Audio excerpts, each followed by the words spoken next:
পক্ষ থেকে এসেছে হযরত জিবরাইল আলাইহিস সালামের পক্ষ থেকে। পৃথিবীতে যতগুলো বই আছে, গ্রন্থ আছে, কিতাব আছে, সব বইগুলো কিন্তু মানুষের লেখা। আপনারা জানেন, যা কিতাব আছে পৃথিবীতে, সে মেডিকেল সায়েন্স বলে, ইঞ্জিনিয়ারিং বলে, যা কিছু আছে সবগুলো কিন্তু মানুষের লেখা।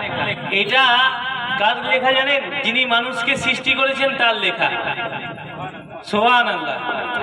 এই অন্যান্য কিতাবের থেকে এই কিতাবটা একটাই তফাৎ, সব কিতাবগুলো মানুষের লেখা, এই কিতাবটা যিনি মানুষকে সৃষ্টি করেছেন তার লেখা। এই কিতাবটা আপনি দেখলেও নাকি, শুনলেও নাকি, পড়লেও নাকি। হাফেজ সাহেব তেলাওয়াত করে যখন আমাদের প্রোগ্রাম শুরু করলেন, আমরা যে শুনলাম, তার তো সওয়াব আছে না নাই? এই কিতাবটা টাচ করলে আপনি সওয়াব পাবেন। পৃথিবীতে দু তিনটি জিনিস টাচ করলে সওয়াব পাওয়া যায়, স্পর্শ করলে সওয়াব পাওয়া যায়। সেটা হচ্ছে কাবা শরীফ, কুরআন শরীফ